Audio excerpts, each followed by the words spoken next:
para gravar.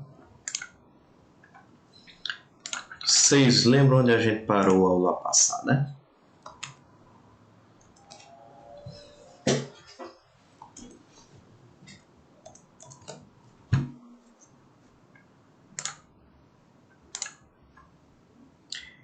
Ninguém lembra ou não quer nem me dizer? Pois eu lembro.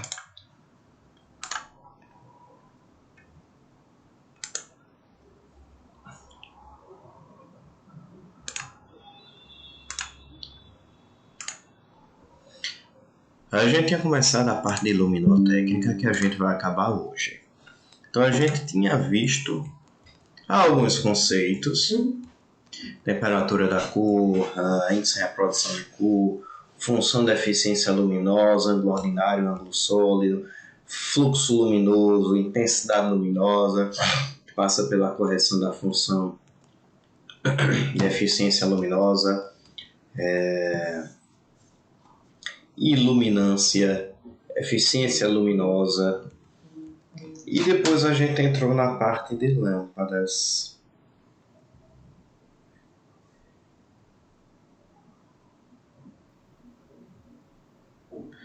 E dentro da parte de lâmpada a gente viu lâmpada incandescente, lâmpada halógena, que é uma melhora da lâmpada incandescente.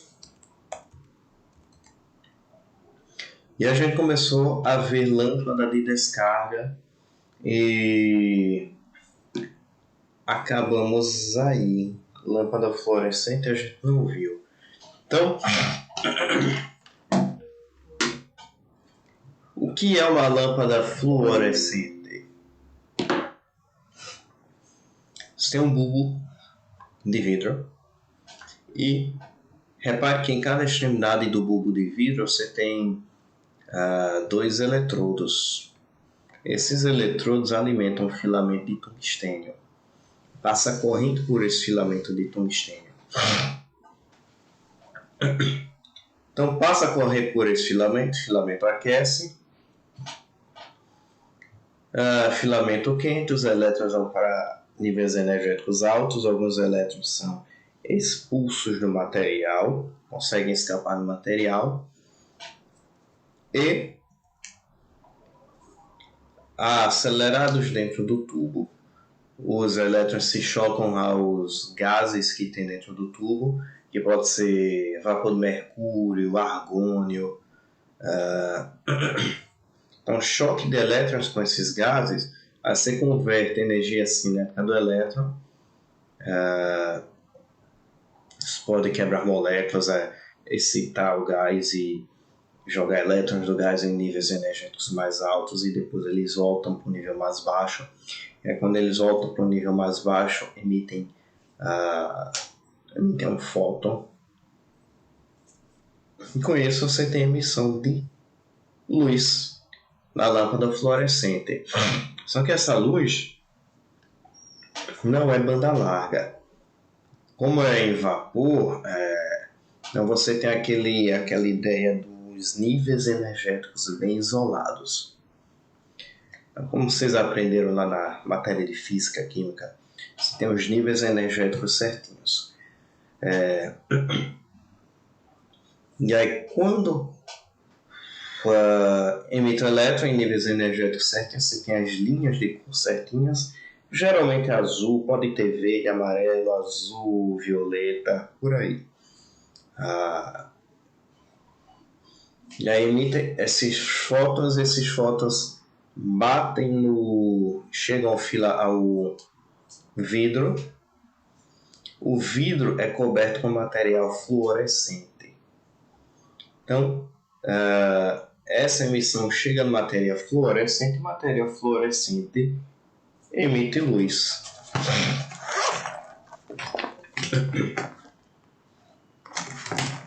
O que é um material fluorescente?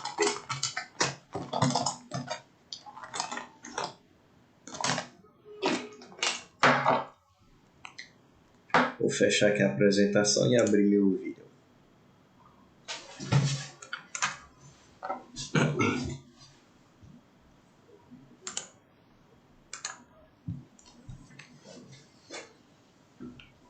Esses dois hidrocores marca-texto. Tem uma luz branca que atinge cada um desses hidrocores. E o que vocês enxergam é a luz refletida. Em geral, vocês enxergam a luz refletida pelo material. Vocês enxergam a luz refletida no material. Porém, repare que nesse aqui, vocês enxergam um rosa muito forte. E nesse outro, vocês enxergam um laranja muito forte. Interessante que aqui na tela está com uma cor diferente do que eu vejo aqui na minha mão. Índice de reprodução de cor baixo. Então, esse bichinho está emitindo mais rosa e esse outro bichinho está emitindo mais laranja do que eles estão recebendo da luz do ambiente. Então, eles estão recebendo luz, uma luz mais energética, pode ser um azul, violeta. E eles recebem uma luz com fóton mais energético e emitem com fóton menos energético. Isso é fotoluminescência. A luminescência excitada por fóton. Capta um fóton e emite outro fóton no comprimento de onda maior, ou seja, o fóton com menos energia do que o que foi captado. O resto tem perda térmica no material. Então, alguns materiais têm essa capacidade de emitir mais luz do que recebem. A luminescência é um processo de emissão de luz diferente de incandescência. Incandescência é por temperatura, luminescência quando os elétrons baixam, estão num nível energético mais alto e vão para um nível energético mais baixo e liberam aquela energia, diferença de energia na forma de um fóton. Então, existem vários tipos de luminescência, a depender do que excita. No caso, fotoluminescência, excitada por fóton. É isso.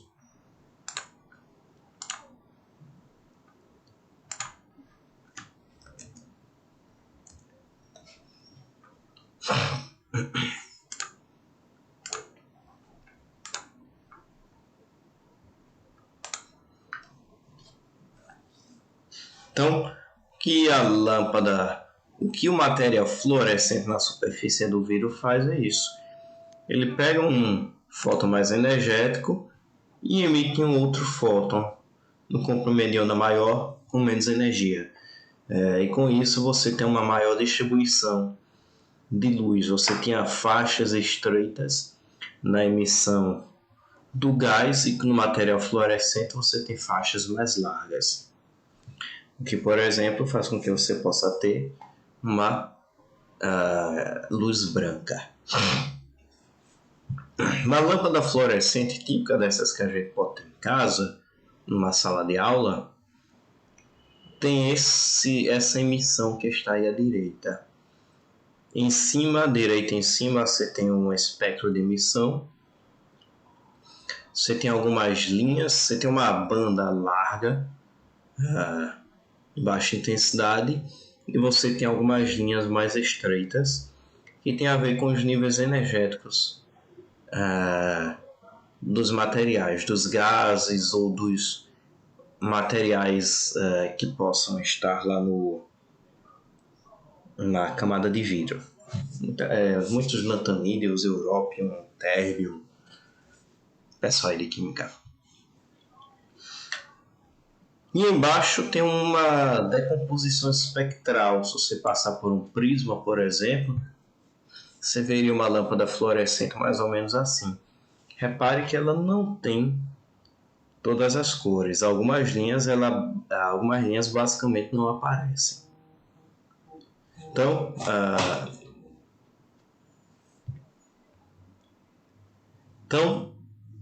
você tem uma mistura de cores que dá uma aparência branca. Tem um link aí da Wikipedia que tem uns exemplos interessantes de emissão de lâmpadas fluorescentes diversas. E tem lâmpada fluorescente que tem como gás um material específico, não sei se... não lembro qual é o gás, não sei se é o mercúrio. que tem uma linha em 253 nanômetros mais ou menos, que é uma linha boa para fazer desinfecção, matar bactérias, vírus. Se é que vírus pode ser morto, porque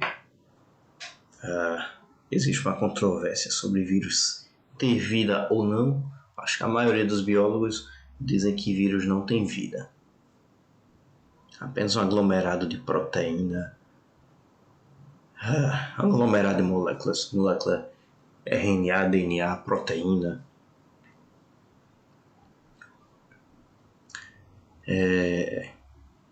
Então, lâmpada fluorescente muito indicada para iluminação de interiores, escritórios, lojas, indústrias. Quando você for comprar uma lâmpada fluorescente, uma das coisas que vocês têm que... Claro que tem a questão do diâmetro, tem a questão da lâmpada fluorescente tubular, compacta. Então, tem algumas possibilidades.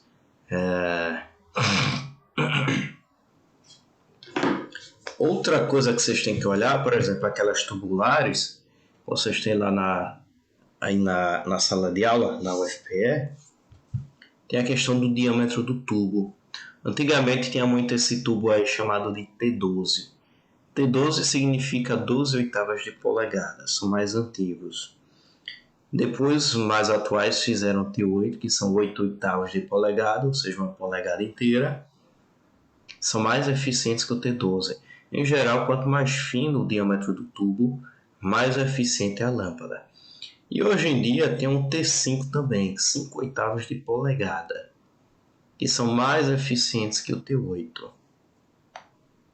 Então, quando for comprar uma lâmpada e soquete, você tem que ver qual é o diâmetro do tubo. O mais comum é o T8. Lâmpada a vapor de mercúrio. Também uma lâmpada de descarga, ou seja, lâmpada de descarga é aquela lâmpada que dentro dela você tem uma descarga de elétrons. Então, tem um gás inerte como argônio e tem algumas gotas de mercúrio.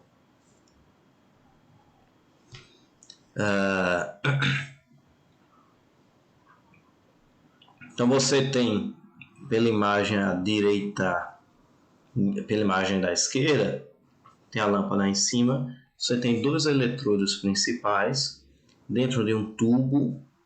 Tem a lâmpada que já tem um vidro, né? Dentro dessa lâmpada tem um outro tubo. E dentro desse tubo você tem eletrodos principais e tem um eletrodozinho menor, que é o chamado eletrodo auxiliar. Na imagem de baixo mostra também. Então, quando você liga o interruptor, internamente você tem um gás isolante, então não vai passar corrente entre os eletrodos principais. Porém, tem um eletrodo principal muito próximo de um eletrodo auxiliar.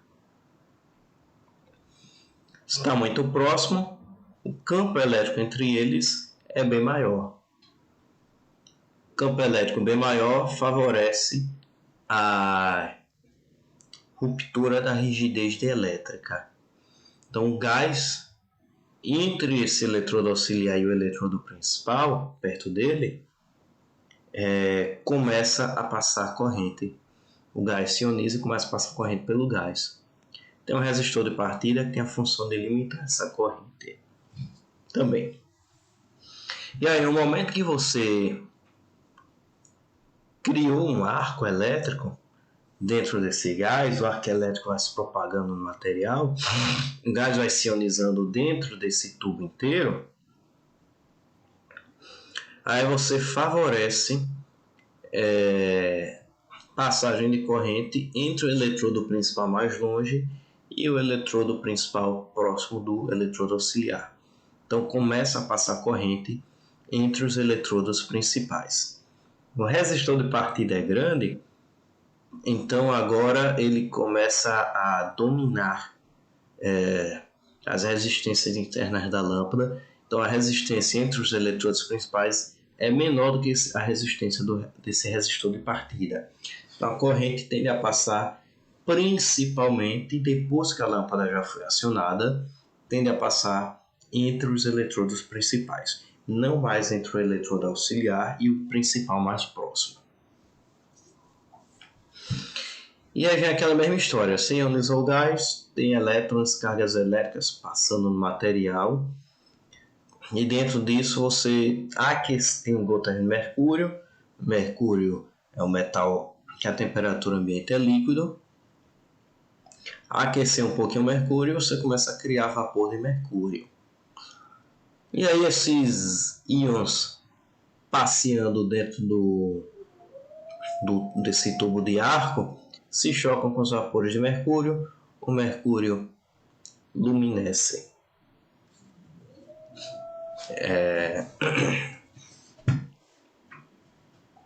Então, o mercúrio luminescendo ilumina a lâmpada, começa a emitir luz. E você pode, da mesma forma, esse bulbo externo pode ser revestido com algum material fluorescente. Material fluorescente, da mesma forma que o outro, para converter, para se gerar outros comprimentos de onda. E tem uma lâmpada com várias cores, ao invés de ser uma lâmpada com cores muito específicas, só em função das linhas energéticas do mercúrio. E essa lâmpada precisa de um reator. O reator basicamente é um indutor que serve para fazer a limitação da corrente. Aí você tem um exemplo de uso de lâmpada a vapor de mercúrio, muito usada para iluminação de ruas, iluminação noturna. São lâmpadas geralmente potentes, muita emissão, mas não tem um bom índice de reprodução de cor. Então à noite é boa para iluminar. Aplicações, deixa eu pegar aqui o livro.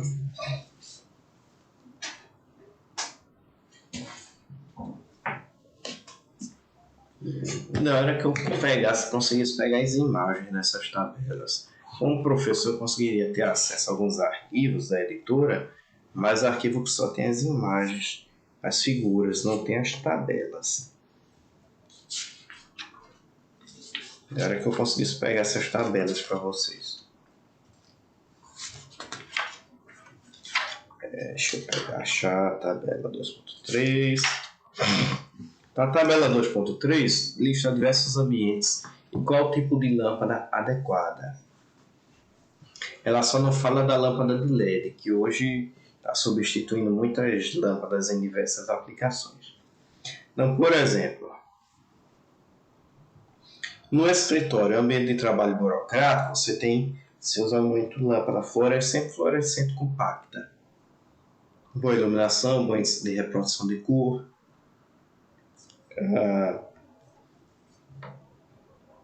Numa escola, além dessas lâmpadas, sala de aula pode usar muito essas lâmpadas, mas fora de uma sala de aula, por exemplo, no pátio da escola, você pode já usar lâmpada a vapor metálico. Num teatro, você pode usar lâmpada incandescente e também as lâmpadas fluorescentes. Só que, claro, durante o espetáculo, a iluminação vai lá para baixo. No teatro, ilumina basicamente o palco. E aí dessa tabela tem outros, por exemplo, rodovias, ambiente externo, rodovias. Se usa muito lâmpada a vapor de mercúrio. E por aí vai. Estádios também, mesma coisa, lâmpada a vapor de mercúrio. Que a lâmpada fica lá no alto e ilumina um bocado.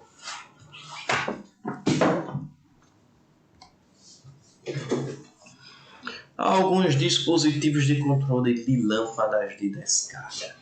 Você tem um reator, nem toda lâmpada tem tudo, tá? Tem lâmpada fluorescente que só tem reator, tem lâmpada fluorescente que tem reator starter. Em geral, uma lâmpada maior tem um starter, todas elas têm um reator.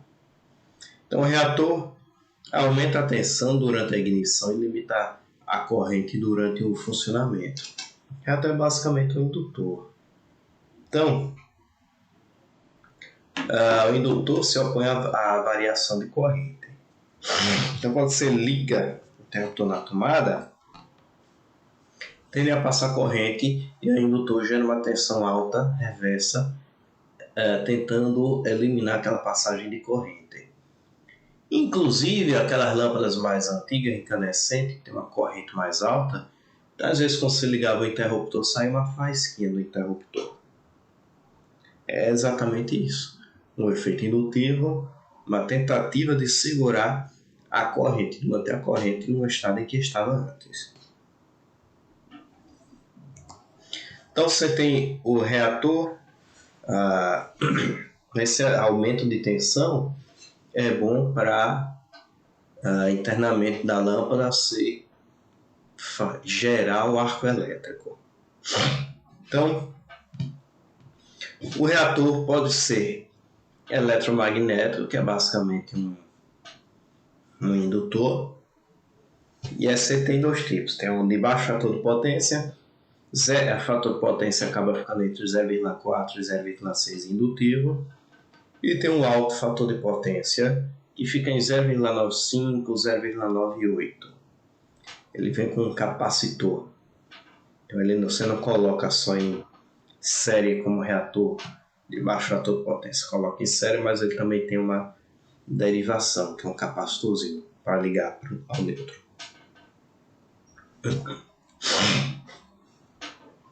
Em algumas lâmpadas você pode ter esse bichinho aí, que é o starter. Ele serve para gerar uma tensão mais alta.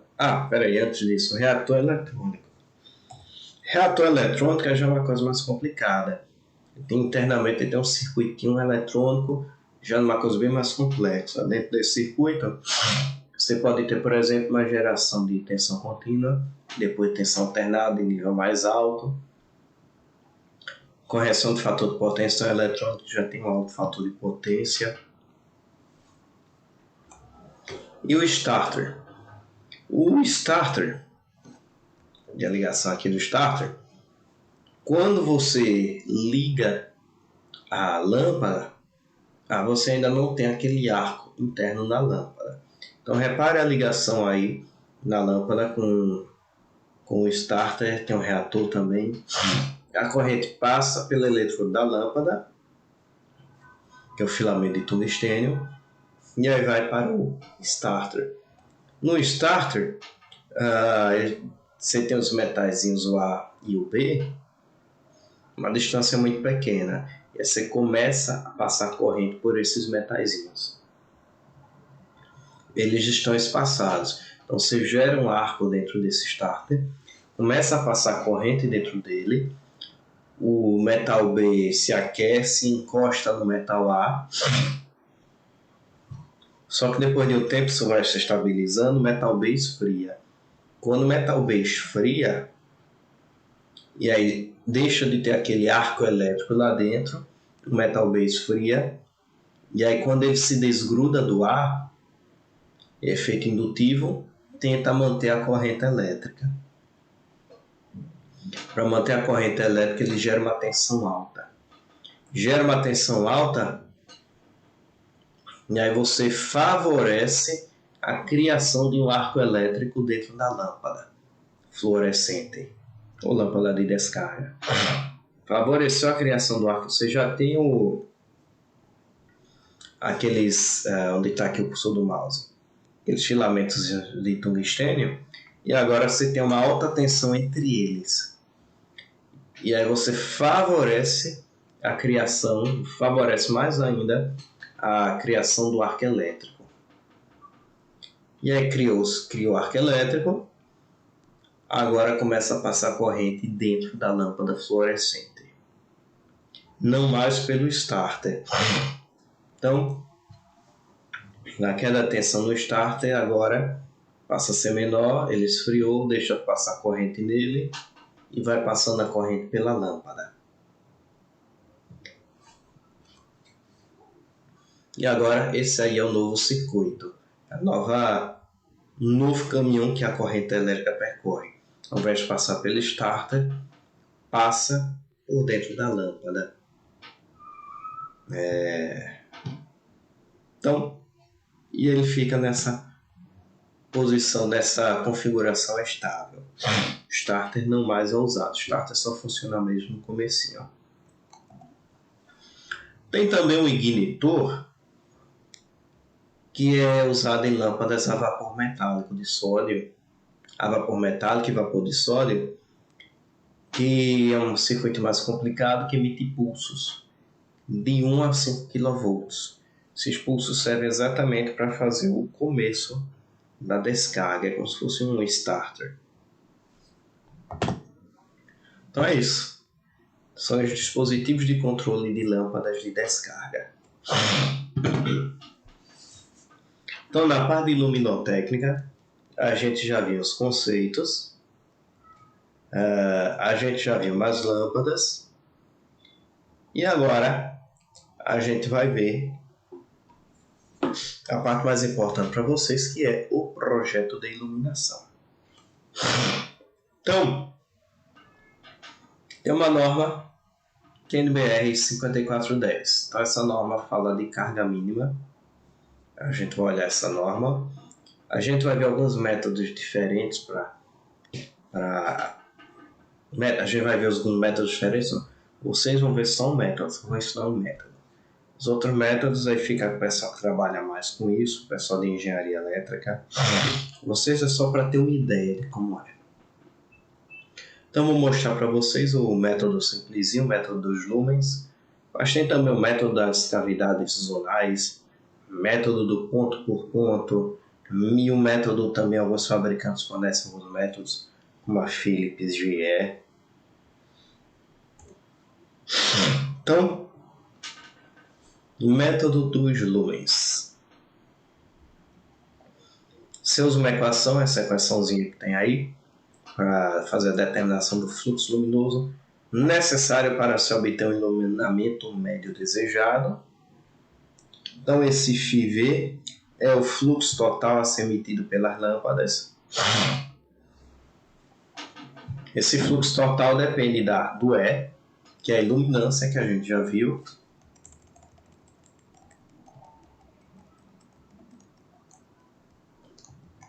Aqui é o fluxo luminoso. A gente viu a definição. A gente viu também a definição de iluminância, geralmente dada pelo valor médio, que é o fluxo luminoso dividido pela área iluminada.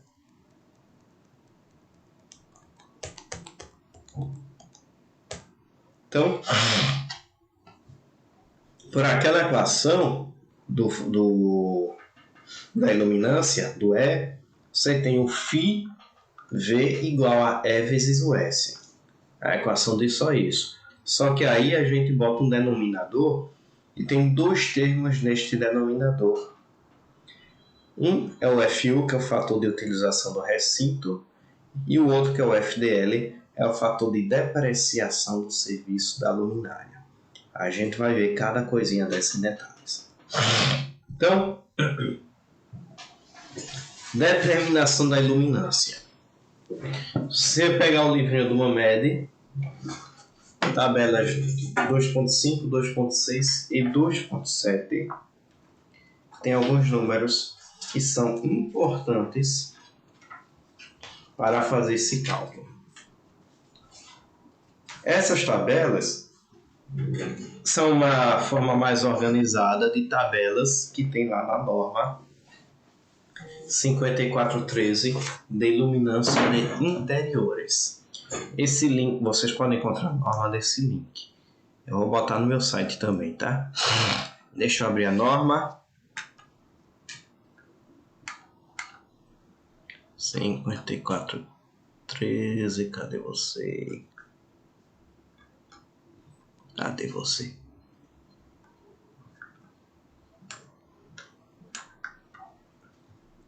deve estar aqui.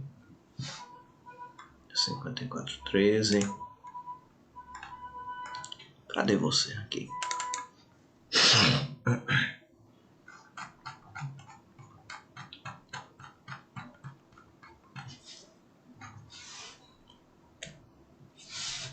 Então deixa eu compartilhar essa norma com vocês.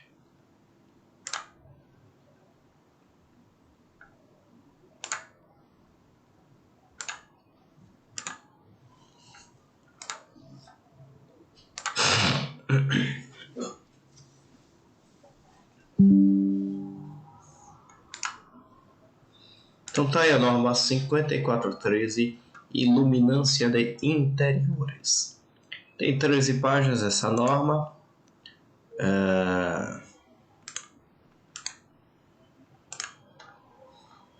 Tem algumas definições e tem as tabelas.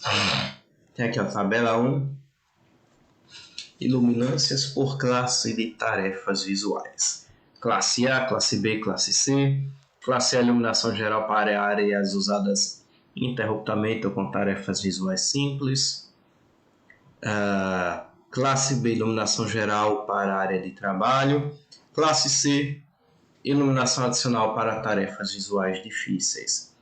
Então, por exemplo, cirurgia, tarefa visual difícil. Estava lá eu sexta-feira, e aí tem uma lâmpada, tem a iluminação da sala, tem uma iluminação mais simples, menos intensa, e tem a iluminação, tem uma, em cima do paciente, tem uma lâmpada grandona intensa, para dar uma maior iluminação para quem está fazendo lá os procedimentos cirúrgicos.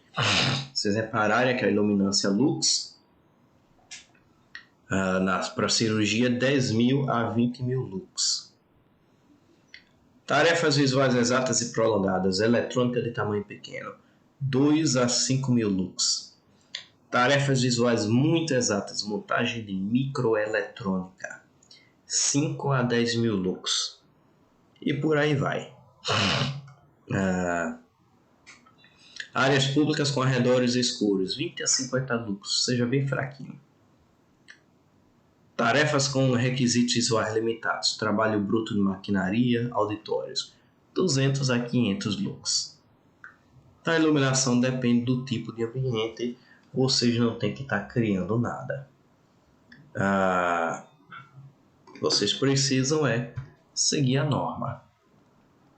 Então, com essa norma, vocês reparem que cada classe tem um valor mais baixo, tem um valor médio e tem um valor mais alto.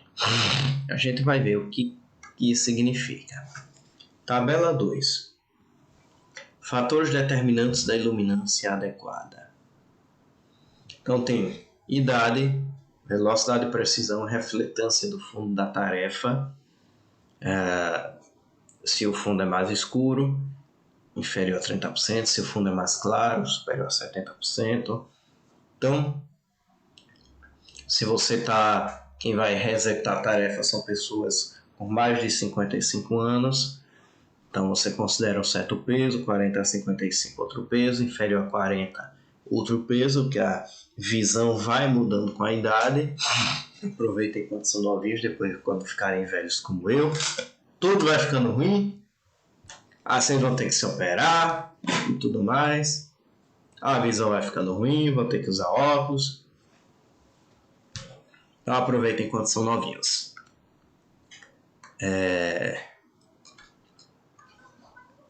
Então, com isso aqui, cada uma dessas características você vai somando a pontuação, vai somando o peso. Se o valor dessa soma é menor do que menos 1, você usa a iluminância mais baixa da tabela anterior. Se é maior do que 1, você usa a mais alta. Se fica entre menos 1 e 1, você usa a iluminância média. Então é essa iluminância que vocês precisam para o ambiente. E a tabela A? Na verdade, o resto não é tabela, né? Cadê? Mais adiante nessa norma, tem iluminância e lux por tipo de atividade. Então aqui já é uma coisa bem mais precisa. Já cita um monte de coisa que é o que está escrito lá na tabela 2.7 do MAMED. Então, por exemplo, auditórios e anfiteatros. Você tem a parte da tribuna, tem uma iluminação. Plateia tem outra iluminação. Bilheteria tem outra iluminação. Bancos, diversas partes do banco. Barbearia, biblioteca, centrais elétricas, cervejaria, cinemas e teatros. Então, ó, durante o espetáculo, luz de guia, 1 lux. Durante o intervalo, 30 a 75. Sala de espera, 100 a 200. Bilheteria, 300 a 750. Porque a bilheteria o cara tem que estar lá vendo documento, lidando com dinheiro, então tem que ser mais iluminado. Durante o espetáculo, a iluminação do teatro baixa, você fica com a iluminação forte lá no... Esqueci o nome. No palco. Consultórios médicos, vai mandar ver outro lugar. Encadernação de livros, escolas, escritório, esportes. Aí tem cada tipo de esporte, tem uma iluminação diferente. Olha, bilhar, bocha, boliche, esgrima, ginástica, futebol de salão. Cadê futebol? Cadê?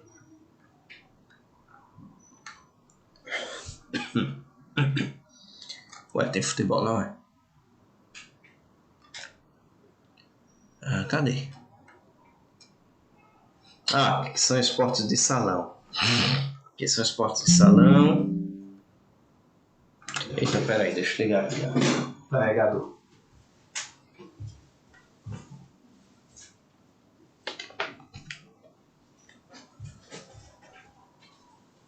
Pronto.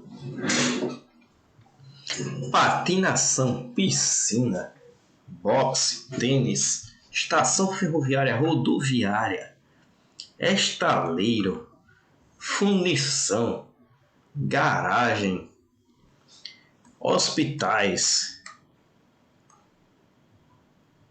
Aí dentro do hospital tem um monte de coisa, né? Deixa eu ver. Hotéis e restaurantes. Aí dentro dos hotéis aí tem banheiro, cozinha, sala de leitura, quarto, igrejas e templos, indústrias alimentícias, indústria de automóvel, de avião, borracha, cerâmica, chapéu, cimento, confeito, calçado, então, indústria química, indústria de luva, de gelo, indústria de sabão, de vidro, lavanderia, lojas, locais de armazenamento, pintura, carpintaria, residências. Aí tem dentro da residência a sala de estar geral e um local mais para leitura. Cozinha geral, local de fogão, pia, mesa, você precisa de uma iluminação melhor. Quarto de dormir, hall, banheiro, restaurante, siderúrgica, usina de aço, tinturaria, usina de açúcar. Então vocês reparem que a norma fala muita coisa. Vocês não tem que estar descobrindo, criando nada, porque já fizeram muitos estudos a respeito disso e está tudo na norma. Então o que vocês têm que fazer é seguir o padrão, seguir a norma. É só isso que vocês têm que fazer. Deixa eu voltar pro PowerPoint.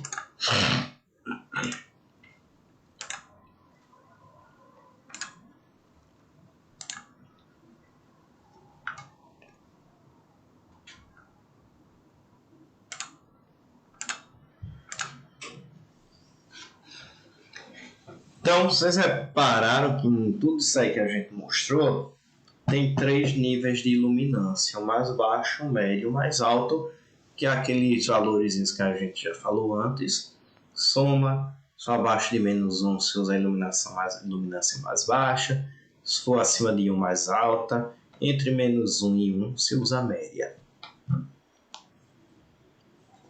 Tá, então a gente explicou aqui o esse exão, que é a iluminância média requerida pelo ambiente em lux. O S não tem muito o que explicar não, é a área do recinto, acabou-se. Agora tem os outros 2 termos para explicar. Fator de depreciação, esse FDL, fator de depreciação da luminária. Então tem uma tabelinha no livro do Mamed, eu tirei foto para vocês dessa tabelinha. E essa tabelinha apresenta fator de depreciação para algumas coisas diferentes. Luminária comercial, a calha aberta chanfrada, refletor com difusor plástico, luminária para lâmpada fluorescente para iluminação indireta e por aí vai. Então, valores que vão de 0,6 a 0,85. O que é o fator de depreciação?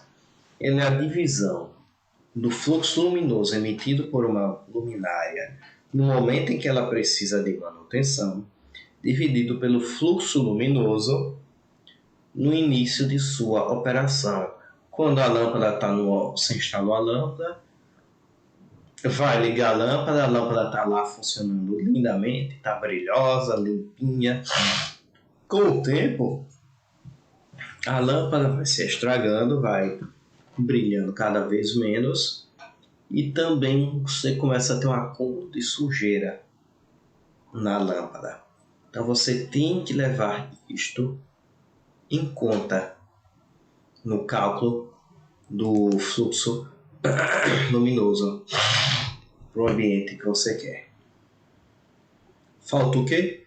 O FU, que é o fator de utilização do recinto. Então, fator de utilização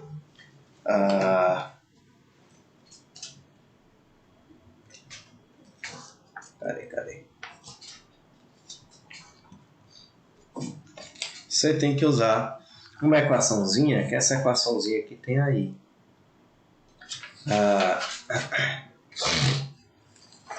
Então, esse K igual a 1A vezes o B dividido por 1H, que é a altura da fonte de luz sobre o plano de trabalho, e o A mais B. O A é o comprimento do recinto, o B é a largura do recinto. Então isso aí dá a área do recinto.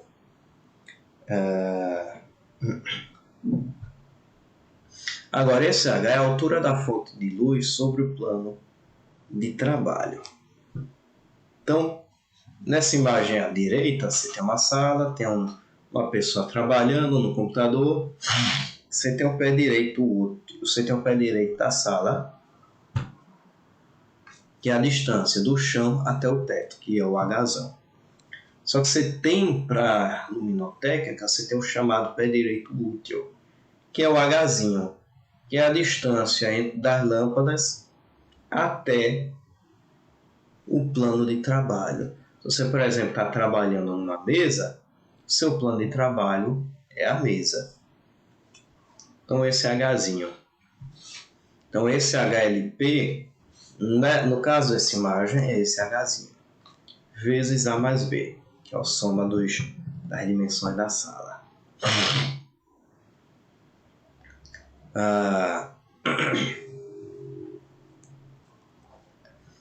Então, o fator de utilização é definido como fluxo luminoso que chega ao plano de trabalho dividido pelo emitido pelas lâmpadas. Que mais?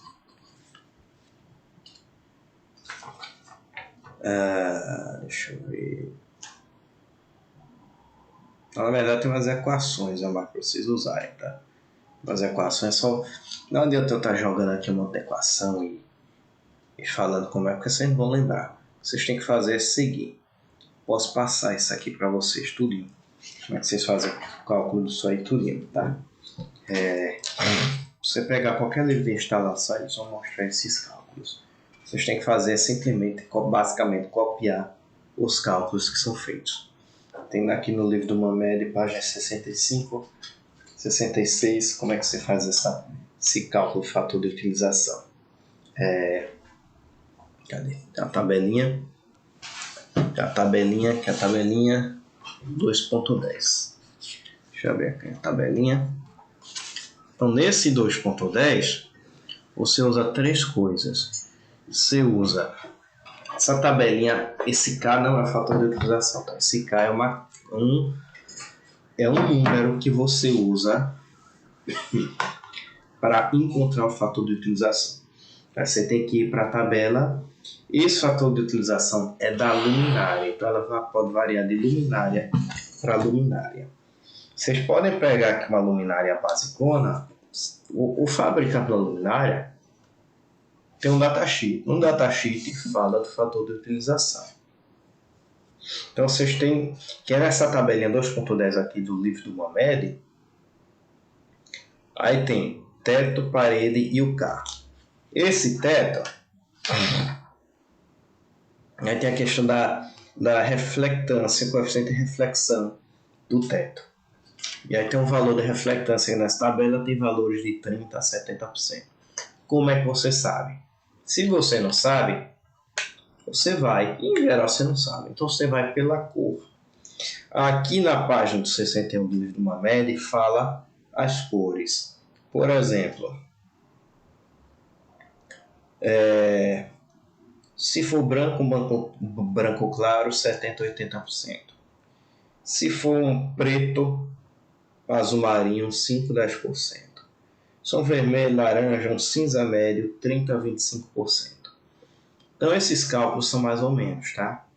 Então você vê pelas cores, você consegue dizer qual é o nível de reflectância no teto, qual é o nível de reflectância nas paredes. Então parede, a mesma coisa. Então teto e parede, vocês têm que levar em consideração nesse cálculo. E aí vocês vão para esse K que vocês calculam por aí. Então, com esse K, estou muito bem na operação. Além da operação, ainda estou com muco e garganta inflamada. Estou muito bem. Então, você pega esse K que foi calculado disso aí, você joga esse K aqui na tabela também. Então, reflectância do teto, da parede e o K. E aí você acha qual é o fator de utilização da luminária. Lembrando que é a luminária que você está utilizando. Então, num projeto, você tem que pensar em qual tipo de luminária. Obviamente que quando um cara está fazendo, vai entregar, você tem um projeto luminotécnico de uma casa, quando, por exemplo, um apartamento é entregue a você, o projeto luminotécnico fica por sua conta. O que muita gente faz é simplesmente nem faz um projeto luminotécnico, só bota as lâmpadas de acordo com os gostos e pronto. Bom, quem quiser fazer um projeto luminotécnico detalhado, então tá aí, ó, todas as informações como é que se faz isso.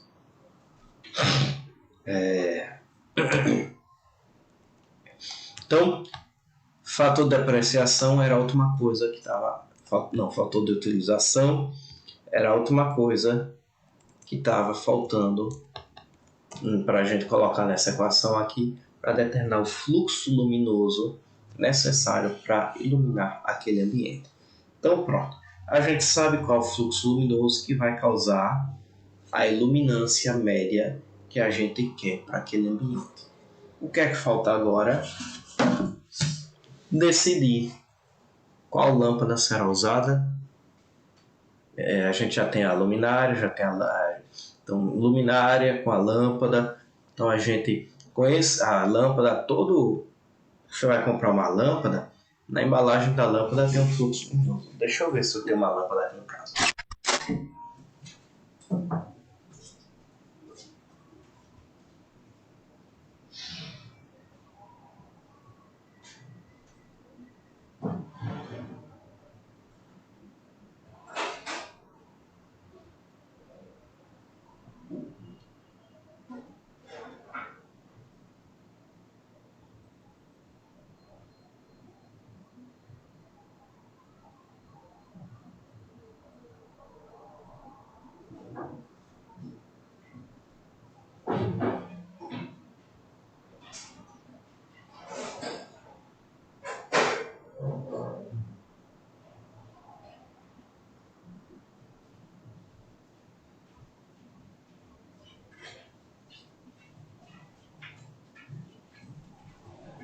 Pronto, eu estou com uma lâmpada de LED, made in China, marca Granlux, que é a marca lá do Atacados Presentes. Eles importam coisa da China e botam esse nome, Granlux.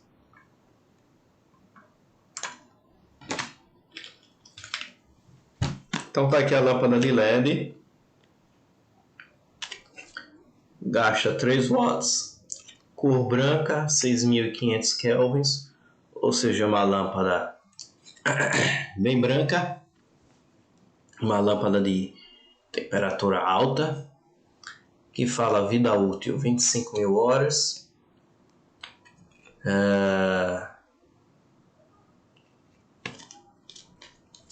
Aqui atrás tem uma tabelinha. Essa tabelinha pequenininha ruim só de ler. Mas ela fala aqui, ó, 270 lumens.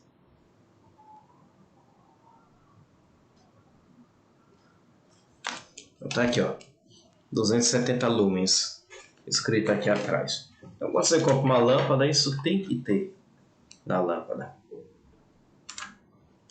Tem que ter na embalagem da lâmpada.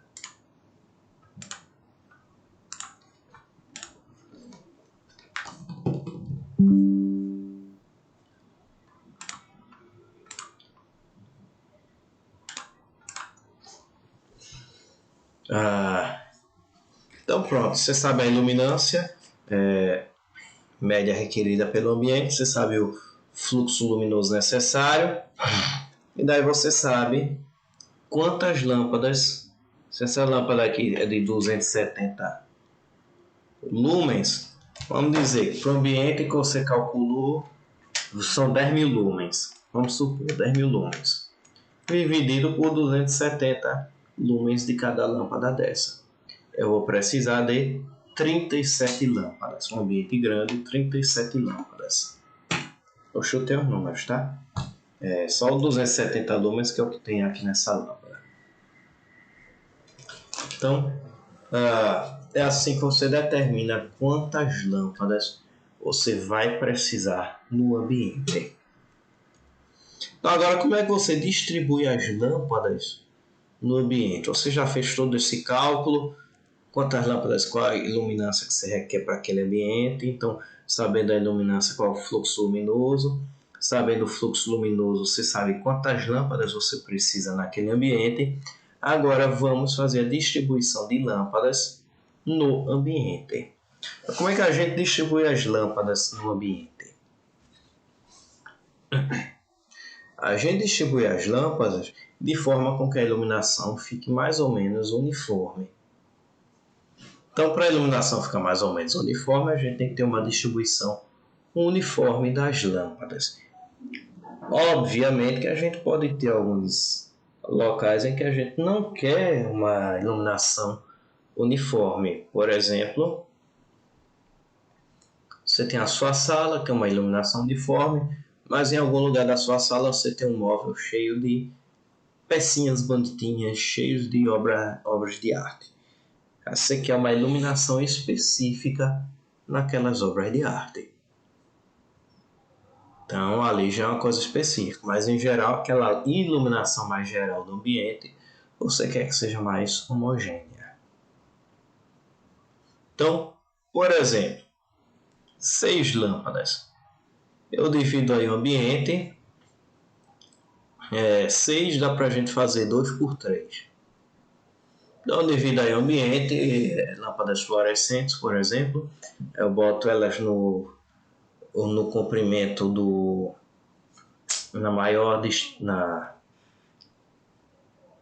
ao longo da maior dimensão da sala. E, por exemplo, você tem qualquer distância que você for calcular entre as luminárias, você pensa no centro da luminária, tá? Você não pensa na borda da luminária, é sempre no centro. Então, por exemplo, no desenho que vocês estão vendo, na horizontal, entre as luminárias, centros das luminárias, você coloca uma distância L. Entre o centro da luminária mais próxima da parede e a parede, ao invés de ser L, você coloca L sobre 2. Então, por exemplo, aí você tem um tamanho de sala na horizontal que tem que ser igual a 3L. Você divide a sala nesses 3L, você acha o L. Vamos dizer que seja 6 metros, dividiu por 3, achou L igual a 2 metros. Então, você coloca a luminária L sobre 2 a 1 metro da parede. Até a próxima luminária você coloca 2 metros, para outra luminária mais 2 metros e até a parede 1 metro. Então, você distribui uniformemente. E na horizontal, vamos dizer que seja de 4 metros. Então você vai colocar duas colunas, duas linhas, linha e coluna, matriz. Então duas linhas de lâmpadas na horizontal, na vertical. Então, duas linhas, você tem um Dzinho sobre 2 embaixo, Dzinho sobre 2 em cima e um Dzinho entre as luminárias. Então, 4 metros dividido por 2, porque tem 2 Dzinho, o Dzinho vai dar igual a 2 metros. Então, Dzinho sobre 2, 1 metro da parede você coloca a luminária, mais 2 metros você coloca outra luminária, com mais 1 metro você chega a outra parede. Distância máxima entre os centros das luminárias tem que ser 1 a 1,5 a sua altura útil. Distância máxima, tá? Isso tem a ver com você aumenta a altura e você pode aumentar a distância entre as luminárias. Por quê? Porque a luminária tende a emitir imagine um cone, tende a emitir como se fosse um cone. Então, quanto mais distante você está, maior a área que ela ilumina. Então, proporção de triângulo, quanto mais alta a luminária, maior pode ser a distância entre as luminárias. Então, deixa eu ver aqui outra norma.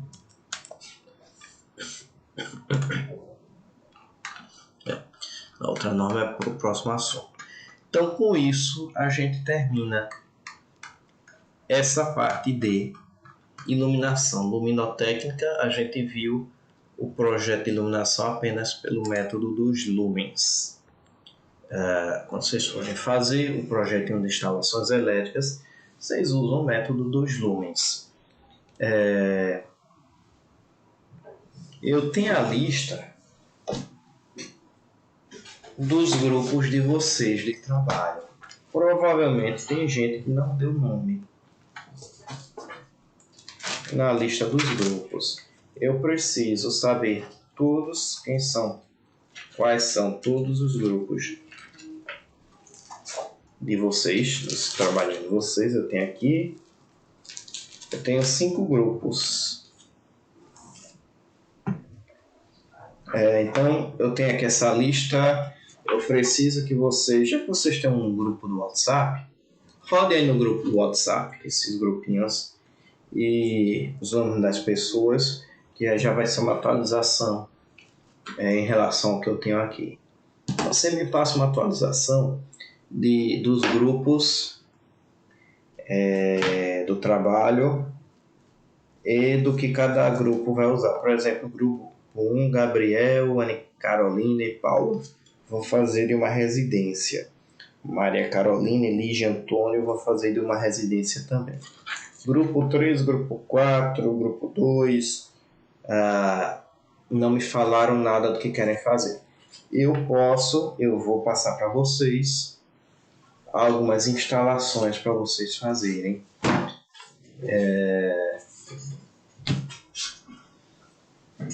Então eu tenho algumas plantas baixas, vou passar para vocês.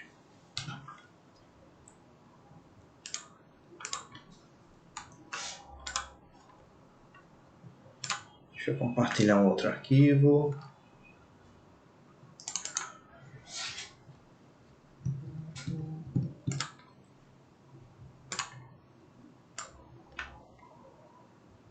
Então, o que mais o que eu vou pedir de vocês.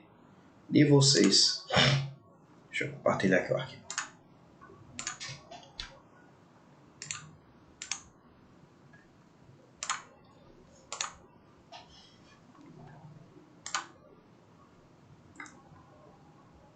Então, tem aqui eu vou dar uma melhorada nisso aqui, vou fazer uma modificação, isso aqui tá na forma final, tá? Então, estão vendo o arquivo Word? Estão vendo? Então, esse arquivo de Word tem mais ou menos o que eu quero de vocês. É o projeto elétrico completo da ou residência, ou escritório, loja que vocês querem usar. Então, projeto de instalação elétrica, base nas diretrizes, nas normas técnicas 5410, que a gente vai chegar nessa norma, previsão de cargos, quando a gente fala próximo assunto, previsão de cargos, a gente vai ver essa norma.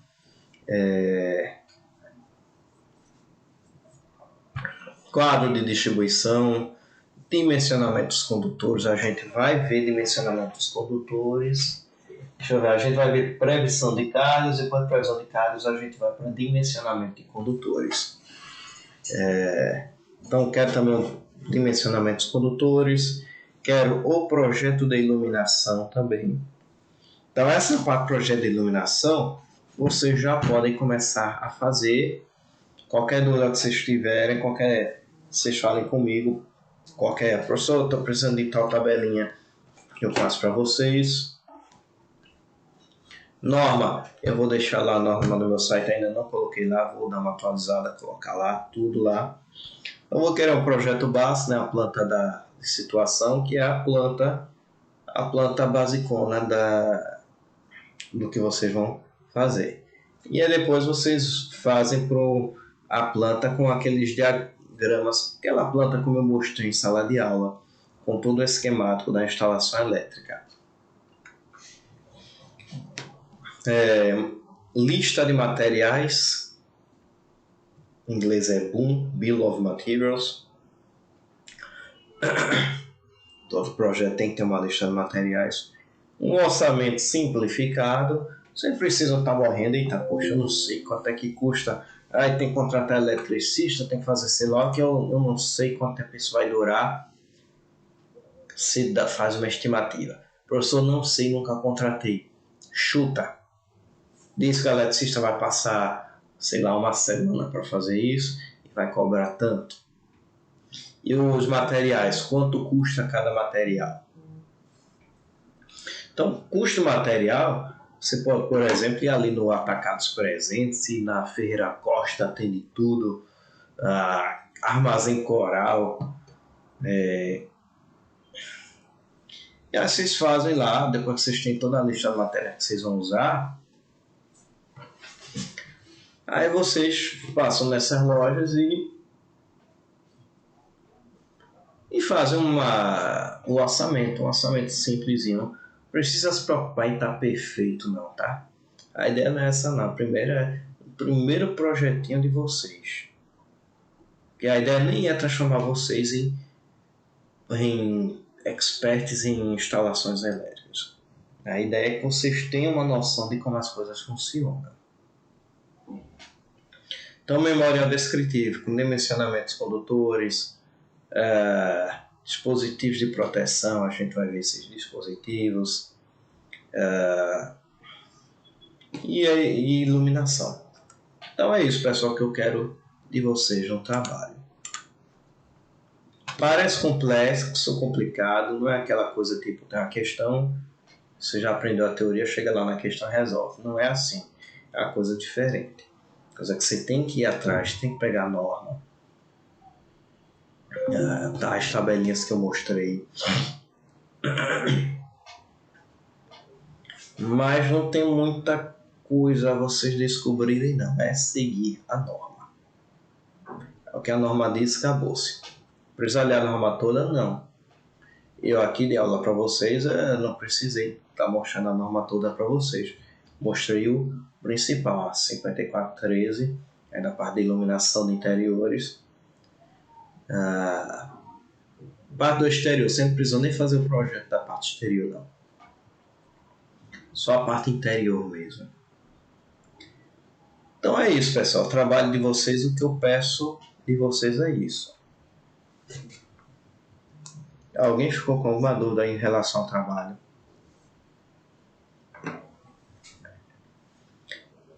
Não, ninguém fala nada, nem que eu gosto aqui. Professor, Oi. só para confirmar, então o projeto básico ele é como se fosse como se é uma planta arquitetônica, então é tipo a vista de cima, os cômodos, etc. E o executivo é aquele que se mostrou na aula. É aquele projeto com a instalação elétrica. Que tem até numa das normas, eu acho que aquela norma já está até no... Já coloquei no meu site. Ok. Aí esse projeto básico a gente podia fazer, por exemplo, no AutoCAD, alguma coisa assim.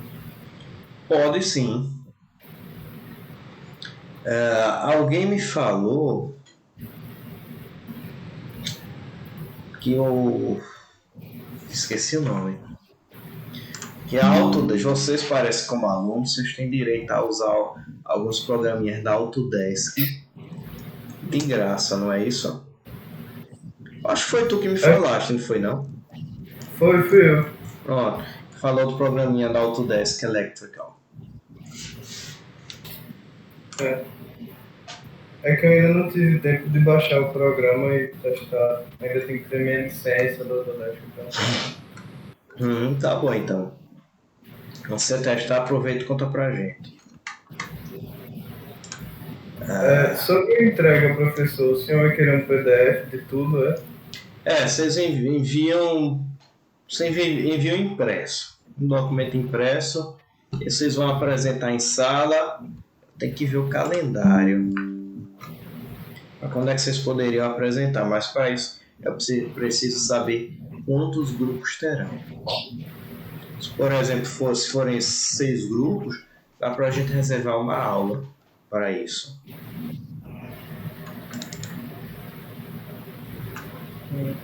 Aí deixa eu ver aqui. Quando é que poderia calendário? Aí então a gente entrega impresso e apresenta, leva o computador para apresentar na aula. Beleza. A data assim, da última prova está marcada para dia 13 de maio. Então, tipo, em maio a gente pode fazer as apresentações de vocês. A gente tem aulas nos dias 4, 6 e 11 de maio. A gente pode estar fazendo essas apresentações lá. Se vocês têm ainda mais 3 semanas para fazer esse trabalho, comecem a fazer logo, não deixem para a última hora. Dá trabalho, dá muito trabalho, mas não é difícil. Essa é a última avaliação. Deixa eu ver, a gente está em dia 13, né? Eu acho que vai ser a última avaliação, sim. A minha ideia inicial era fazer, que eu estava me baseando por outro professor, tá? É a minha primeira vez dando essa matéria. O outro professor fez 3 avaliações, 2 provas e o trabalho. Só que a terceira prova cairia assunto de, por exemplo, transformadores, máquinas elétricas. Porém, eu não vou ter tempo para estar vendo essas coisas. Não vou ter tempo para ver com vocês motor e transformador. Transformador até seria interessante de vocês verem, saber como é que funciona o transformador, mas não vou ter tempo para isso. Acho que eu só vou ter tempo mesmo para terminar essa parte de instalações elétricas. Apesar de que a gente tem assunto novo. Na parte de circuitos a gente tem assunto novo. E a gente poderia usar esse assunto novo para fazer uma terceira prova. Vocês prefeririam fazer uma terceira prova com assunto a parte de instalações não iria cair na prova, tá? A parte de instalações ficaria no projeto. Mas numa terceira prova eu poderia botar todo assunto de circuitos, que caiu na primeira prova, mais potência, circuitos trifásicos, que mais? Potência e circuitos trifásicos, mas isso aí. Então, o que vocês acham de fazer uma terceira prova? Que a nota da primeira prova vai ser muito ruim, tá? Essa semana eu entrego a nota da primeira prova, tá? Me desculpem o atraso. Então, o que vocês acham? Grupo de 3 pessoas, tá? Se tiver número par na turma, pode ser que fique grupo com 2 pessoas. Se tiver número que não seja múltiplo de 3.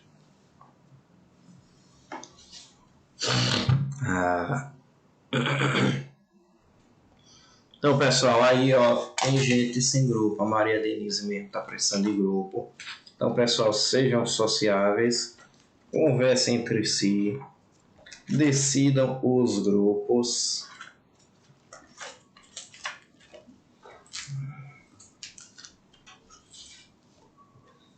Eu sei que Maria Denise, eu sei que tem um grupo, tem o Jefferson e o Emanuel. Jefferson tá aí, Emanuel também tá aí. Que até onde eu saiba, um grupo só tem 2 pessoas. Então, pessoal, o trabalho tá chegando. Eu vou dar para vocês até quarta-feira da semana que vem para eu ter a lista de todos os grupos, todos os componentes dos grupos e quem vai e o que o grupo vai, qual é o prédio, a loja, sei lá o que, casa que o grupo vai projetar. Então eu vou dar para vocês até quarta-feira da semana que vem. Eu preciso disso. Por questão de organização minha, eu preciso dessa lista até quarta-feira da semana que vem. Até porque se não tiver isso, o que é que acontece? Chega lá no final, a pessoa não fez trabalho nenhum aí, conversa com o coleguinha, tá bom, bota no teu grupo, pronto, entrou no grupo, acabou-se. Então, pessoal, até quarta-feira da semana que vem, eu quero a lista completa dos grupos. E alguém, por favor, sociável, fale com os coleguinhas que estão precisando de grupo, como a Maria Denise, e provavelmente tem mais gente precisando de grupo. Então, rodem aí, ó, grupo 1. Tem o Gabriel Henrique, Anne Caroline e Paula com a residência. Grupo 2, tem o Jefferson e o Emanuel. Grupo 3, Paula Renata, Anderson Paulino, Gustavo Lira. Grupo 4, Yasmin, João Marcos, Rian. Tem o grupo 5 que não tem ninguém, quer dizer. Grupo 5, vou dar uma renomeada. Grupo 5, Maria Caroline, Lígia, Antônio e Matheus, que vão fazer uma residência. Então, até quarta-feira eu quero a lista de todos os grupos e o que vão fazer. Quem não tiver, professor, eu não quero fazer de um ambiente nenhum específico, eu passo um ambiente para vocês. Eu tenho alguns ambientes para passar para vocês. Então é isso. É esse o trabalho.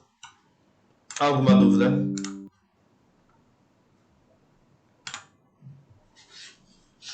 Sobre a prova. Vocês gostariam de ter uma terceira prova? Não que isso seja uma democracia. Mas vocês gostariam de ter uma terceira prova para pelo menos tirar uma média e elevar a média, ter a chance de elevar a média?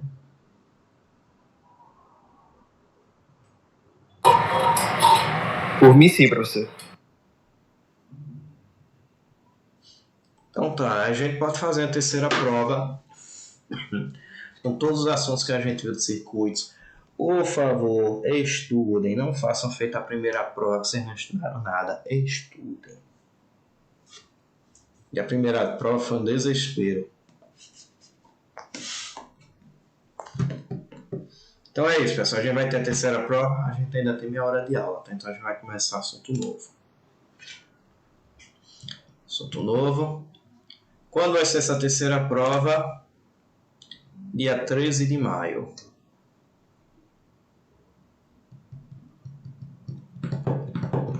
A gente pode usar maio dos dias 4, 6 e 11 para fazer algumas apresentações. Digamos, 6 grupos, a gente podia usar um dia só, 20 minutos cada grupo. Se tiver mais grupos, a gente bota 2 aulas, sei lá. Então preciso ter a lista de todos os grupos para planejar isso.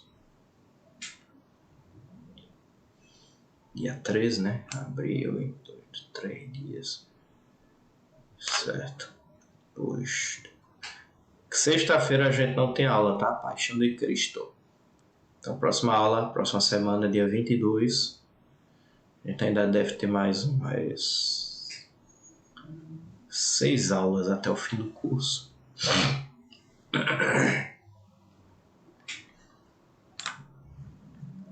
Então é isso. Vamos começar assunto novo.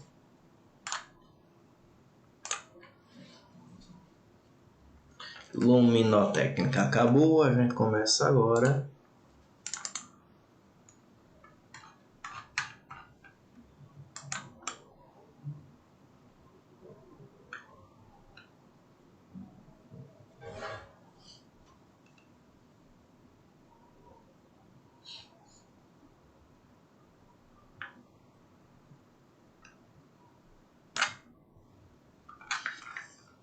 Espera aí, pessoal, rapidinho.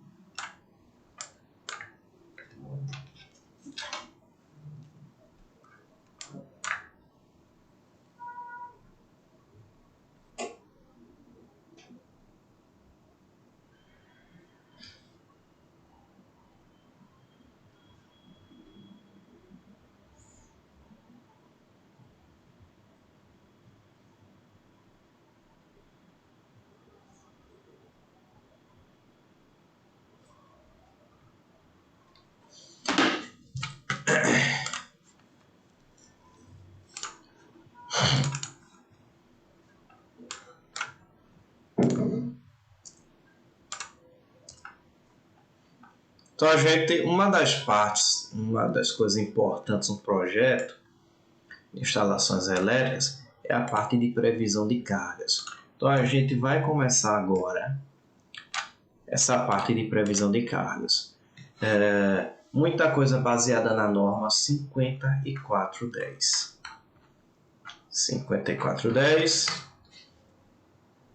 Deixa eu mostrar a norma para vocês.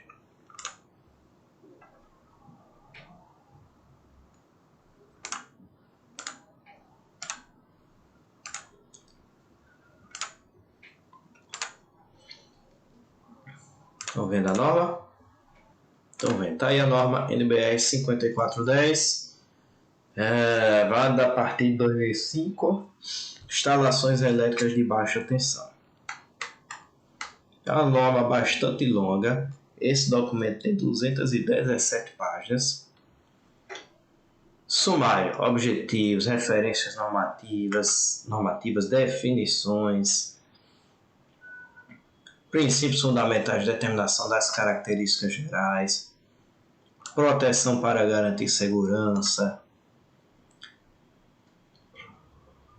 seleção e instalação dos componentes, verificação final, inspeção visual, ensaios, manutenção, periodicidade, qualificação do pessoal, por aí vai. Requisitos complementares para instalações ou locais específicos.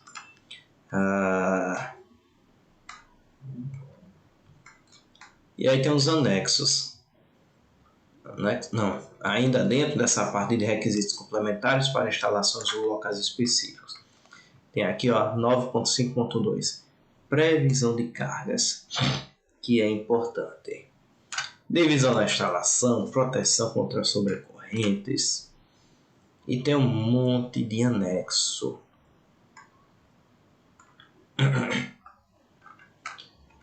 Então, 9.5.2.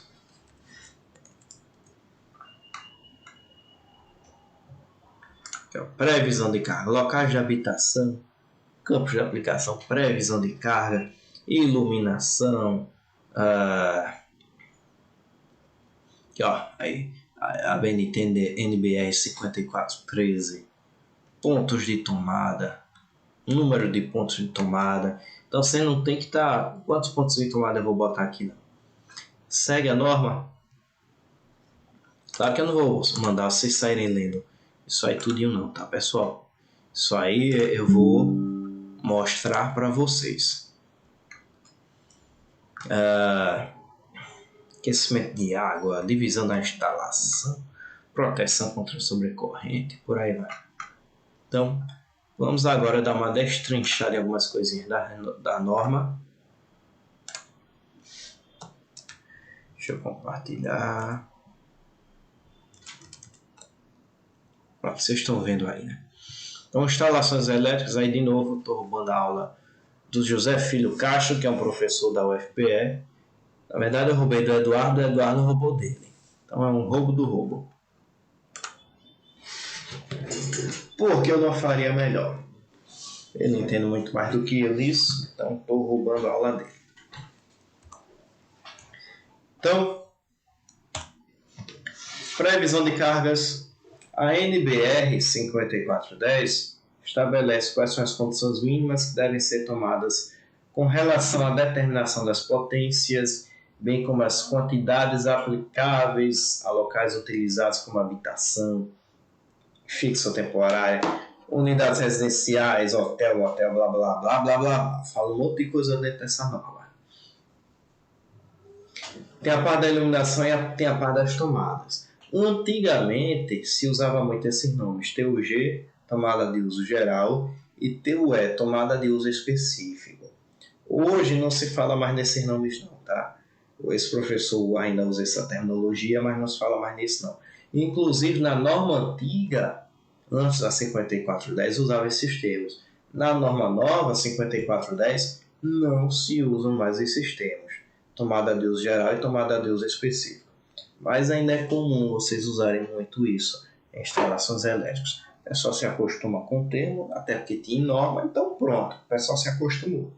Daqui que tirem esses termos das cabeças do povo, aí vai ser complicado.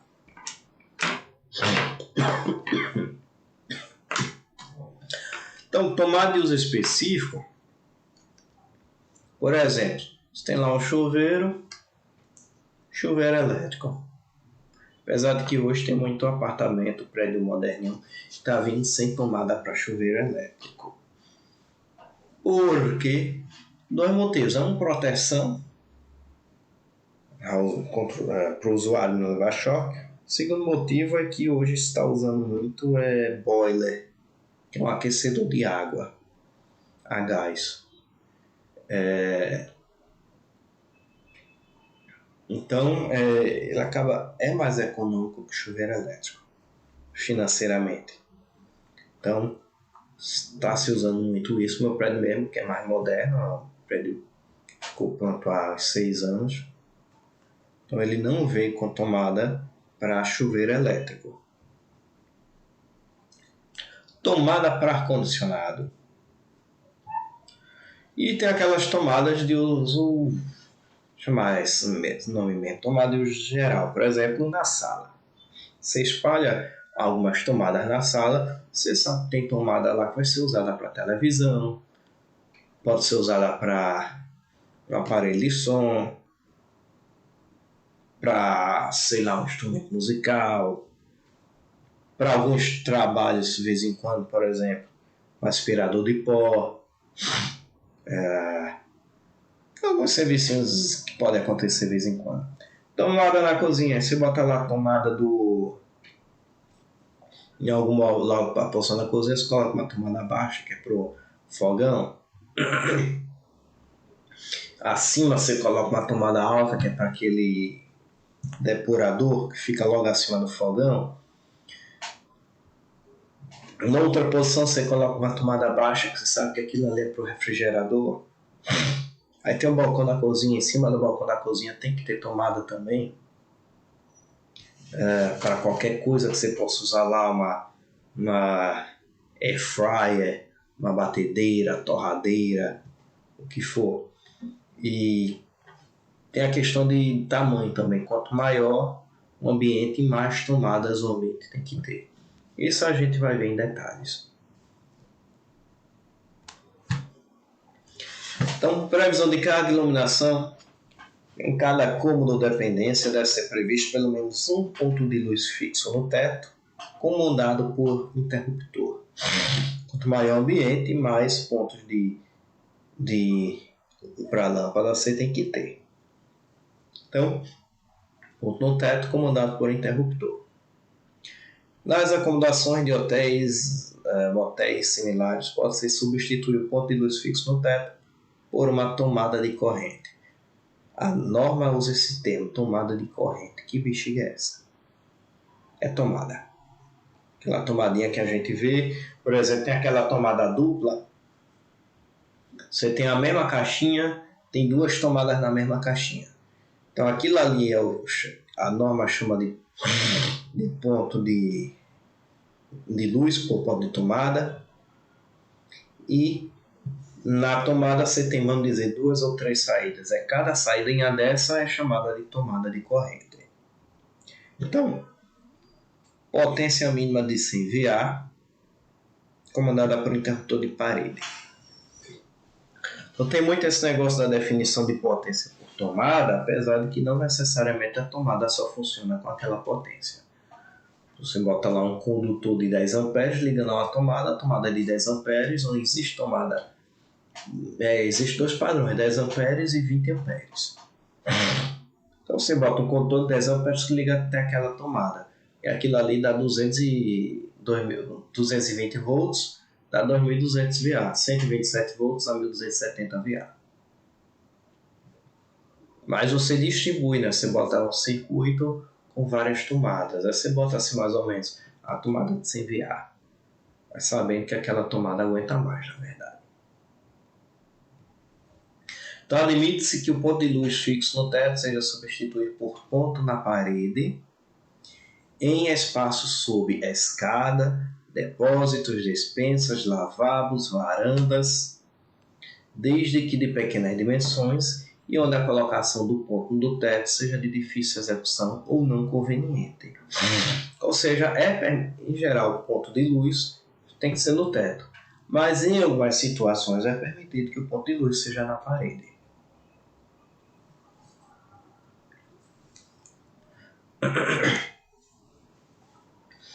Na determinação das cargas de iluminação como alternativa à aplicação, blá blá blá blá blá blá blá, em cômodos ou dependências com área inferior a 6 metros quadrados, deve ser prevista uma carga mínima de 100 VA.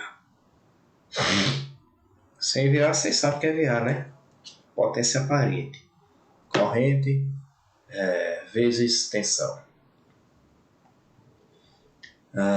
Em cômodos ou dependências com área superior a 6 metros quadrados, deve ser prevista uma carga mínima de 100 VA para os primeiros 6 metros quadrados, acrescida de 60 VA para cada aumento de 4 metros quadrados inteiros.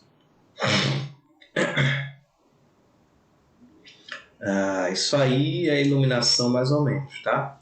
Só para a questão do projeto de previsão de cargas. Mas existe o projeto luminotécnico que vocês podem até fazer em separado disso aí.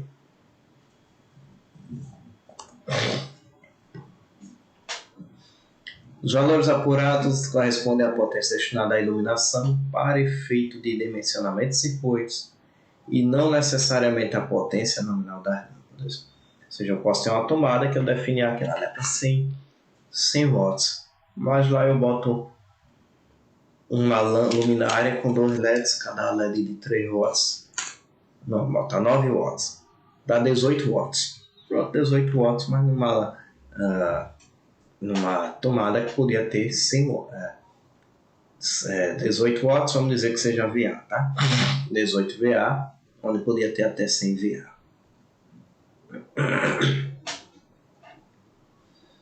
A NBR 5410 não estabelece critérios para iluminação em áreas externas, ficando a decisão por conta do projetista e do cliente.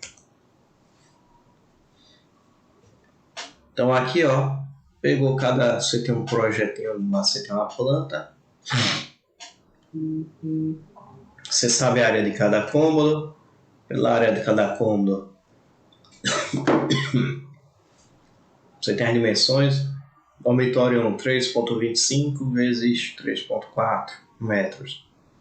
Então, com isso, você sabe quanto é que tem que ter. Aí tá 3,25 vezes 3,4 dá 11,05 metros quadrados. Então, superior a 100 metros quadrados, você tem que ter 100 VA por 100 metros quadrados. E para cada aumento de 4 metros quadrados inteiros, mais 60 VA. Então, para esse cômodo, você teria 6 mais 4, então 100 mais 60 é 160 VA de iluminação. Banheiro 1.8 por 2.3, 1.8 vezes 2.3 dá 4,14. Então, só uma tomada, só um ponto de luz de 100 VA é suficiente para o banheiro. E por aí vai. Então, existem umas tabelinhas que vocês podem estar usando para facilitar o trabalho de vocês, que você pode preencher para todas as dependências, todos os cômodos da casa.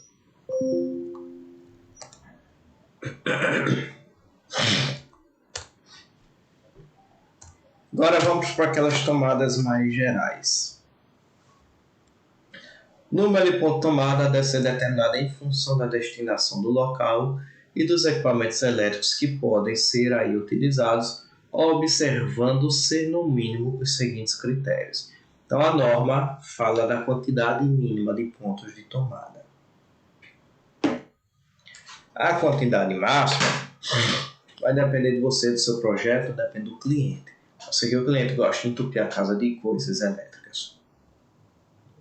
Então o cliente conversa com o engenheiro e o projeto é adequado às condições do cliente. Claro que tem a questão do arquiteto também. O cliente contrata um arquiteto para fazer toda a ambientação da casa. O arquiteto já decidiu alguns pontos de iluminação, blá blá blá. E aí pronto, aí tem uma conversa aí, arquiteto, cliente, o projetista. Então tem conversa entre mais de uma pessoa. Em banheiros deve ser previsto pelo menos um ponto de tomada próximo ao lavatório, atendidas as restrições da 91. 91. Cadê a 91? Cadê 91?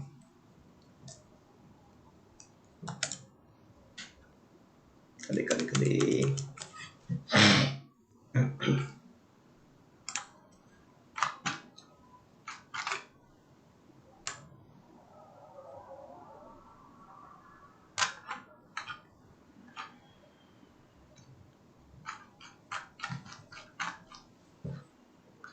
9 requisitos complementares para instalações locais específicos. 91 locais contendo banheira ou chuveiro. Então, além disso, tem que ter mais um ponto de tomada. Claro que se você projeta aqui não vai ter chuveiro elétrico, não precisa. Aqui não vai ter banheiro, não vai ter banheira, não precisa. Se precisa, então coloque, se não, você pode partir só para o basicão. Então, pelo menos uma tomada próxima ao lavatório. E o cara pode usar um barbeador. Carrega o barbeador ali. Ou sei lá o que. Em cozinhas, copas, cozinhas, área de serviço, cozinha, área de serviço, lavanderia e locais análogos, deve ser previsto no mínimo um ponto de tomada para cada 3,5 metros ou fração de perímetro. Ou seja, quantidade de tomada é função do perímetro do ambiente também. Então, a área de serviço, cozinha, tem uma certa quantidade. Outras áreas, quarto, por exemplo, dormitório, a quantidade é outra. Então, para cada 3,5 metros, uma tomada ou fração. Sendo que acima da bancada da pia deve ser previstas no mínimo 2 tomadas de corrente. Tomada de corrente, já falei, é aquela saída da tomada, no mesmo ponto ou em pontos distintos. Para você alimentar, você precisa lá na cozinha, batedeira, torradeira. Em varandas, pelo menos um ponto de tomada. Então, o ponto de tomada, admite-se que o ponto de tomada não seja instalado na própria varanda, mas próximo ao seu acesso, quando a varanda, por razões construtivas, não comportar o ponto de tomada, quando sua área for inferior a 2 metros quadrados ou ainda quando sua profundidade for inferior a 80 centímetros.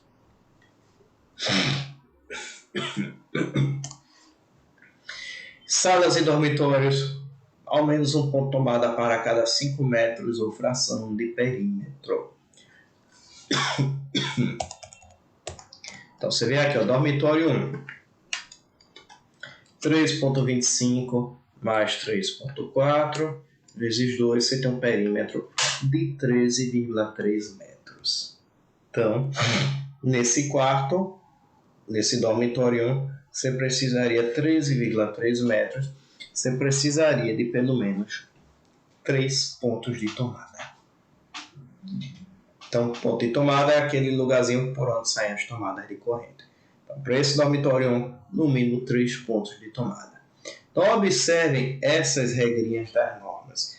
É chato, tem muito detalhe, tem. Mas é receita de bolo, é só você seguir a receita.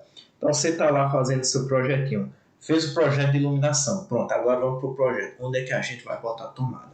Você vem aqui, para esse arquivo, você segue o que está dizendo o arquivo.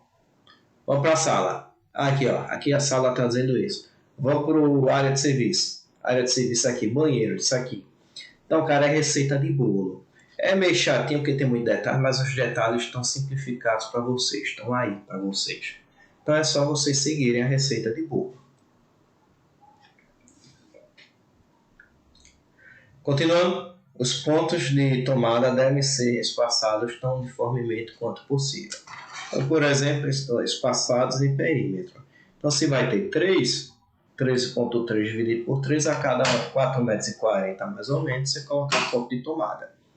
Claro que nem sempre dá para ser assim. Por exemplo, você coloca um guarda-roupa embutido na parede. Aí pronto, naquele espaço todinho já não dá para ter um ponto de tomada. Então, acontece.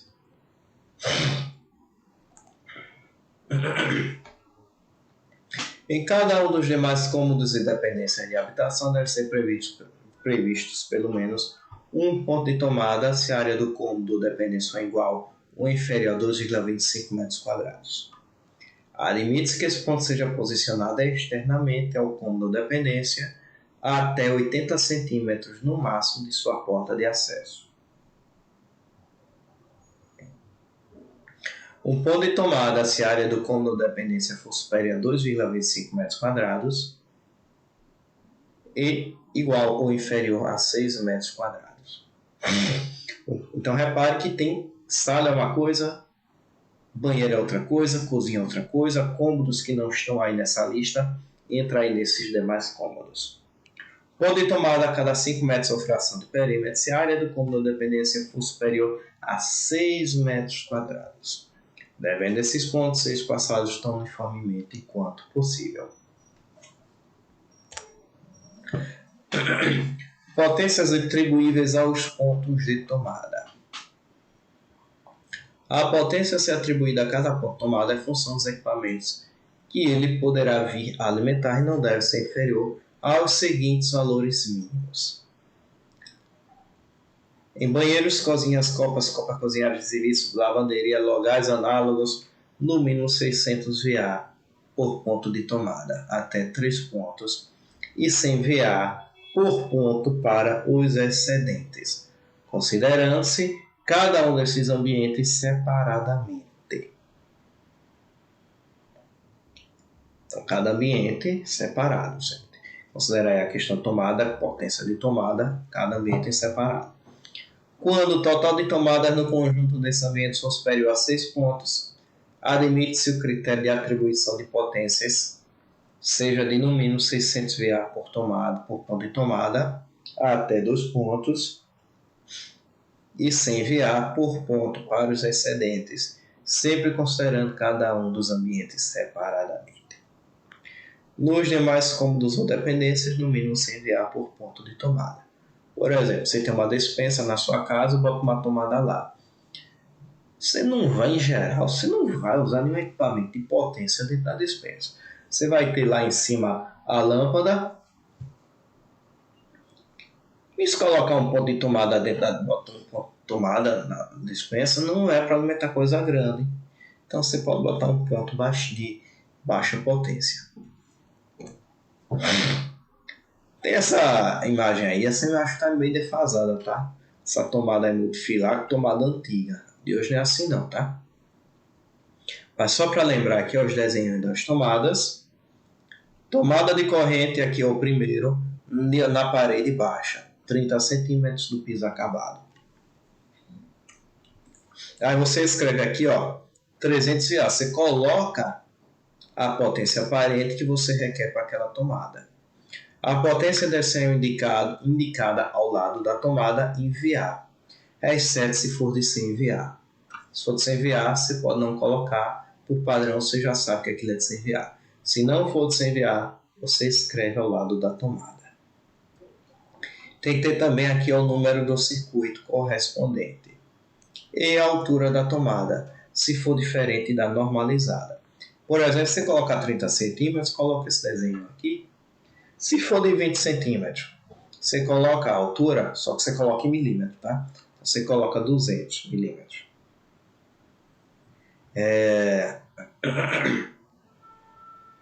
Se a tomada for de força, indicar o número de HP, horsepower, CV, cavalo vapor, BTU, por exemplo, condicionador de ar, que já é equipamento de maior potência. Uma tomada que vai alimentar um elevador, aí é uma coisa diferente, tá? Então essa outra tomada aqui eu não estou acostumado do mouse, que é meio pintada, é tomada de meia altura, 1,3 metros. Essa tomada toda pintada é tomada alta, 2 metros do chão. Essa tomada, ó, com 2 tracinhos passando, é uma tomada que ao invés de ser fase neutra, é uma fase-fase.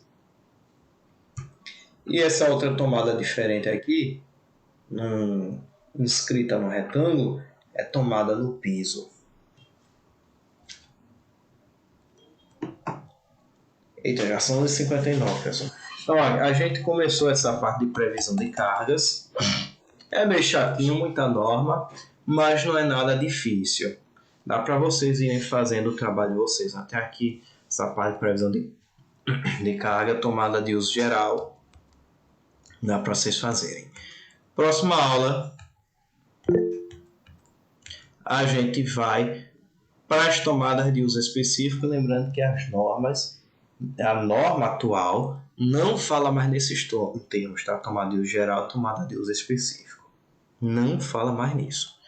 Então, próxima aula a gente continua daqui, continua essa parte de previsão de cargas. E é isso, pessoal. Alguém tem alguma dúvida? O professor, Diga. que eu fui falar com as outras pessoas no grupo do WhatsApp sobre essa terceira prova. Aí eu não sei se é todo mundo, né?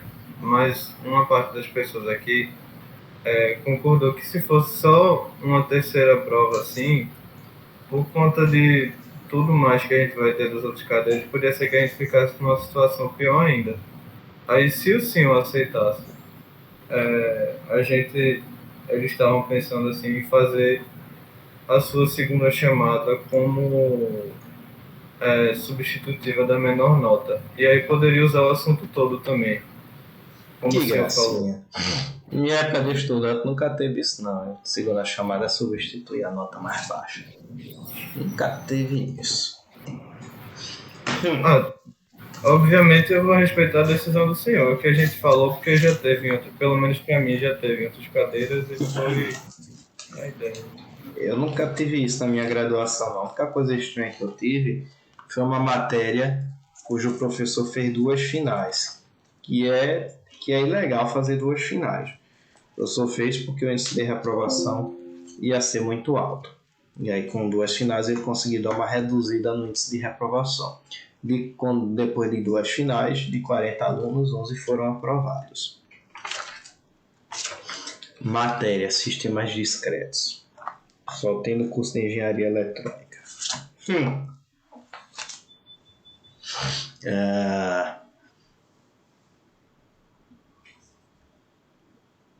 Então tá, pessoal, eu vou pensar em a questão de prova, vou organizar as questões das datas, mas eu preciso que vocês me enviem os grupos. Maria Caroline, muito obrigado, ela fez um arquivo aí de Excel aberto para vocês colocarem os grupos e o tipo de projeto. Então, ó, Maria Caroline Souza Silva, já tem gente editando. Já tem gente fazendo aí lojinha, que legal. Ó, fazer coisinha diferente, uma lojinha. Dou valor quem fizer coisa diferente, tá? Lojinha, escritório, dou valor. O problema é se a lojinha for uma coisa muito simples. A lojinha só tem um cômodo. Aí é complicado. Aí complica a lojinha, bota um cômodo, bota um armazém, bota um banheiro, bota uma iluminação de geral na loja, bota uma iluminação de... Esqueci o nome. Não é que aqui tem na frente da loja. Bota letreiro, iluminação de manequim, o que for. Aí dá uma complicadinha no projeto, para não ficar uma coisa muito simples. Então é isso. Quem não souber o que fazer, fala comigo que eu tenho algumas plantas baixas que vocês podem utilizar, tá bom? Mas é aquilo que eu acho que eu já falei para vocês. Eu dou preferência a vocês usarem algo que seja útil para vocês. Planta baixa da casa de vocês, planta baixa de uma loja de alguém da família de vocês. E eu acho mais útil do que eu dar uma planta baixa de um imóvel onde vocês não sabem nem onde fica esse imóvel.